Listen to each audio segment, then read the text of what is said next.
Bonjour à tous et bonjour à toutes, j'espère que vous allez bien. Dans cette vidéo, nous allons voir comment créer un bloc porte qui sera paramétrique. Alors tout d'abord, qu'est-ce qu'un bloc? Un bloc AutoCAD, c'est un ensemble d'objets qui est tout simplement groupé. C'est-à-dire qu'au lieu d'avoir plusieurs objets séparés, eh bien, on groupe tous ces objets pour en faire qu'un seul, avec une poignée d'insertion. Alors le but de cette vidéo va être de créer un bloc porte très simple. Vous voyez ici j'ai simplement une épaisseur de porte avec un arc, donc deux objets. Et cet objet aura la possibilité d'afficher deux états de visibilité, une ouverture à 45 degrés, une ouverture à 90 degrés, et pourra avoir des actions d'inversement et d'étirement, comme ceci. J'ai également ajouté une définition d'attribut ici, qui représente la hauteur de la porte. Allez, c'est parti, on va commencer un nouveau dessin et voir comment créer ce bloc dynamique. Donc je clique ici sur le gros bouton commencer dessin. Les unités, on va se mettre en centimètres avec une précision de 2 chiffres après la virgule. Type d'angle, moi j'aime bien travailler avec les degrés décimaux. Je valide, F7 pour désactiver la grille. Et très important, on va faire tous nos blocs dans le calque 0. Donc je commence avec un rectangle qui va faire 4 d'épaisseur par 80, la largeur de ma porte. Donc là c'est tout petit, je zoome un petit peu. Et on va faire un arc en départ centre fin. Donc le point de départ sera ici, le centre de pivotement sera ici, et je maintiens CTRL si je souhaite créer mon arc dans l'autre sens. Voilà. Donc voilà nos deux objets, ici je les sélectionne, dans les propriétés on voit bien qu'on a deux objets sélectionnés, et on va pouvoir créer le bloc. Donc je tape B entrée, ce bloc je vais l'appeler porte paramétrique, le point de base, c'est-à-dire le point d'insertion de mon bloc sera ici, ouvrir dans l'éditeur de bloc, les objets j'ai pas besoin de les sélectionner puisque je suis parti d'une présélection, je coche ici mettre à l'échelle uniformément, et je valide. Donc là je suis dans l'éditeur de bloc, je m'en aperçois car j'ai un nouvel onglet dans le ruban éditeur de bloc qui est apparu. Et j'ai ma palette ici de création de blocs. Donc cette palette a plusieurs onglets, un onglet paramètres et un onglet actions qui va nous permettre d'affecter nos actions aux paramètres. En fait, un paramètre est égal à au moins une action, une ou plusieurs actions. Donc je vais commencer par créer ma porte qui sera à 45 degrés. Donc je sélectionne mes deux objets, je viens les copier. Donc je me sers que de la commande Mokoro. On l'a vu dans la première vidéo que j'ai postée.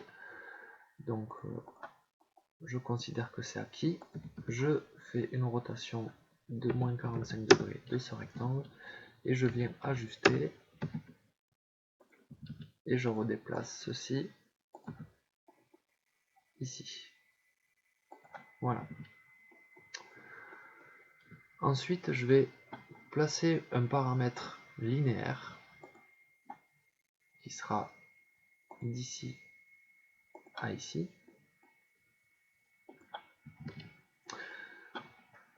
Donc là, vous voyez, il y a deux poignées bleues.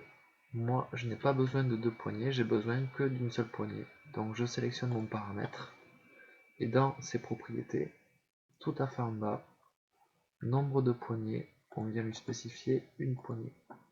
On peut également renommer le paramètre, par exemple largeur de la porte.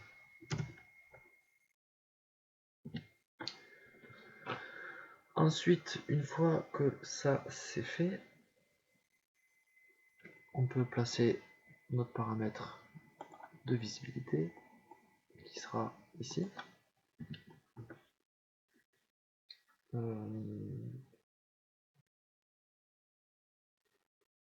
On va placer notre paramètre d'alignement puisque notre porte va s'aligner automatiquement sur les murs. Donc je clique ici sur alignement, spécifier le point de base d'alignement, ça sera ici mon point d'insertion. Je maintiens Shift pour activer temporairement le mode ortho et je clique. Voilà. Ensuite, on va placer nos paramètres d'inversion. Donc toujours dans l'onglet paramètres, ici j'ai inversé. On va faire un inversé horizontal, donc on va commencer par celui-là. Shift clic droit, milieu entre deux points, le milieu entre ce point et ce point. Et j'active le mode ortho temporairement grâce à la touche Shift. Et je pose mon état d'inversé ici. Vous avez vu la flèche, ma future poignée qui s'est positionnée ici. Je peux la sélectionner et la descendre un petit peu.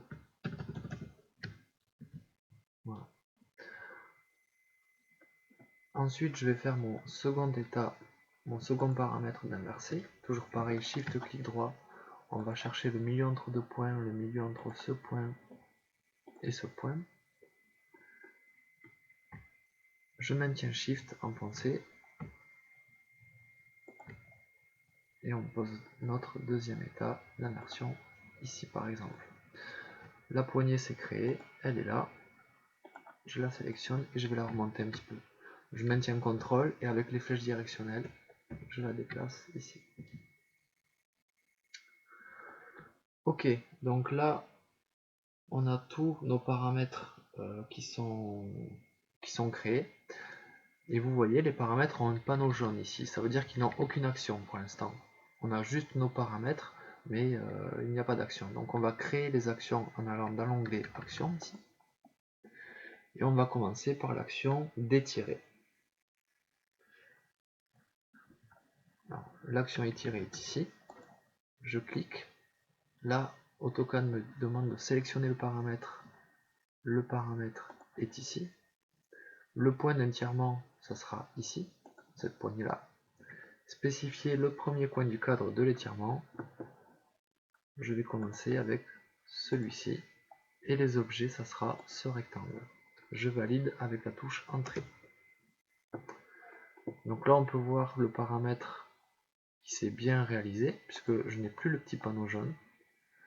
Je sélectionne le paramètre, et dans les propriétés, ici, on va pouvoir appliquer un décalage d'angle à 90 degrés, puisque l'action d'étirer va se faire dans ce sens-là.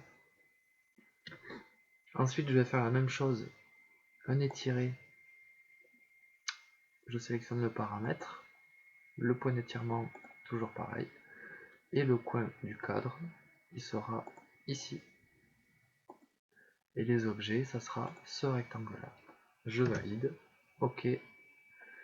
Le paramètre, l'action est ici, je la sélectionne, et celle-ci sera à 45 degrés. OK. Ensuite, on va faire notre action de mise à l'échelle, puisque lorsqu'on va étirer notre porte, les arcs ici vont devoir faire une mise à l'échelle. Donc je clique sur échelle ici, sélectionner le paramètre c'est celui-là, sélectionner les objets c'est cet arc-là et cet arc-là. Je valide, OK. Ensuite, j'aurai une action de déplacer, puisque lorsqu'on va étirer notre porte, les poignées ici, elles resteront toujours au milieu de la porte, quelle que soit la largeur de la porte. Donc je clique sur déplacer ici, sélectionner le paramètre, le point est ici, et les objets, ça va être ce paramètre-là, cette poignée et cette poignée. Je valide, entrée. Et je n'oublie pas de spécifier ici, en sélectionnant l'action inversée, dans les propriétés, le variateur de distance est divisé par 2, donc 0.5. puisque je veux que mes poignées restent toujours au milieu de la porte. Ensuite, on va faire notre action d'inverser.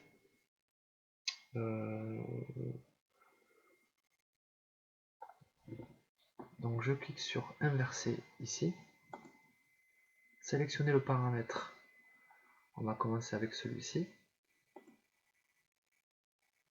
paramètre d'inversion, et sélectionner les objets. Je peux taper la commande tout, entrée, et je désélectionne, donc je maintiens shift et je désélectionne celui-ci. Alors je ne sais pas si je vais désélectionner.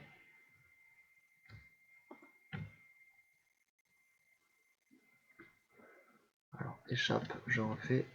Je vais cacher temporairement mon paramètre d'aligner.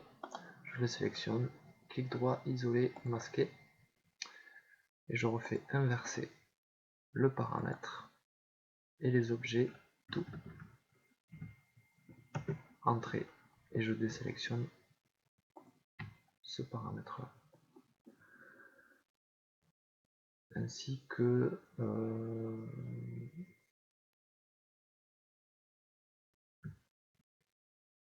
la flèche. Donc pour l'instant je vais valider entrée. Et je fais pareil pour l'autre action d'inverser. Donc sélectionner le paramètre, les objets, je retape tout POIT, entrée, et je valide.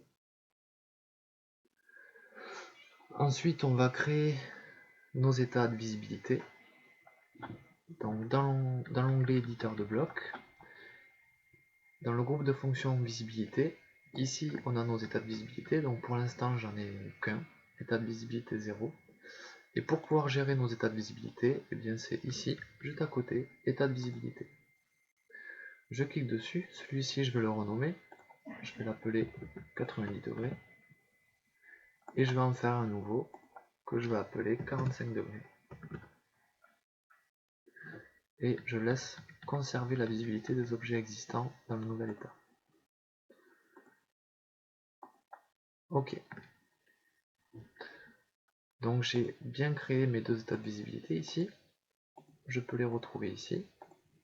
Là, j'ai sélectionné celui à 45 degrés. Donc quand je suis à 45 degrés, je ne veux plus voir ces objets-là. Donc je les sélectionne. Et ici, je viens les masquer. Et quand je suis à 90 degrés, eh bien c'est l'inverse. Je ne veux plus voir ce rectangle et cet arc. Masqué. Dans le ruban, on a la possibilité de tester le bloc. Donc on va en profiter. Je viens tester le bloc ici. Donc ça s'inverse comme ceci. Ça c'est bon. Ici ça se renverse, c'est bon. Et ici mes poignets restent bien au milieu de la porte. Donc ça c'est bon. Ensuite pour mes états de visibilité à 45.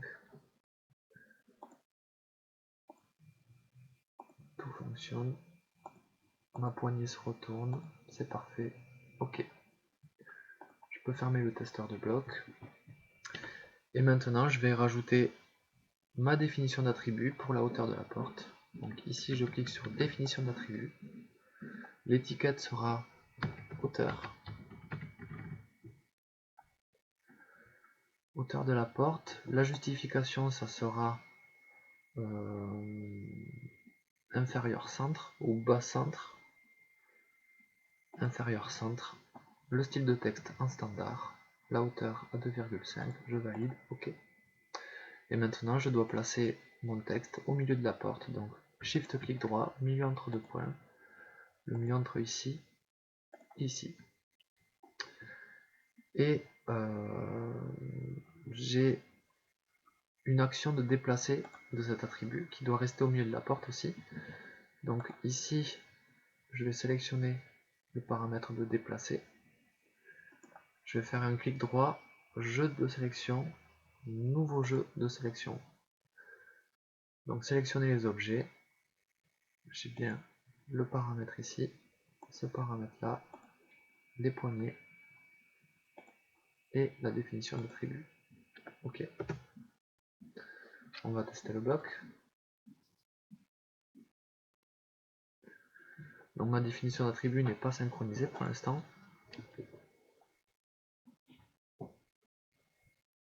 Donc là ça fonctionne, là ça fonctionne. Ok. On va fermer ça. On peut fermer l'éditeur de bloc. On enregistre bien évidemment nos modifications. Et on va synchroniser notre attribut avec ce bouton ici, synchroniser les attributs. Donc je dois sélectionner le bloc et oui, on synchronise. Et maintenant, lorsque je double-clique sur mon bloc, ici j'ai une invite. Quelle est la hauteur de la porte? Par exemple 2,04 m. Ok. Et voilà ma hauteur. Et si j'étire, normalement, mon texte reste au milieu de la porte. Donc voilà, j'ai pas fait une porte très compliquée, j'ai pas fait d'épaisseur de mur.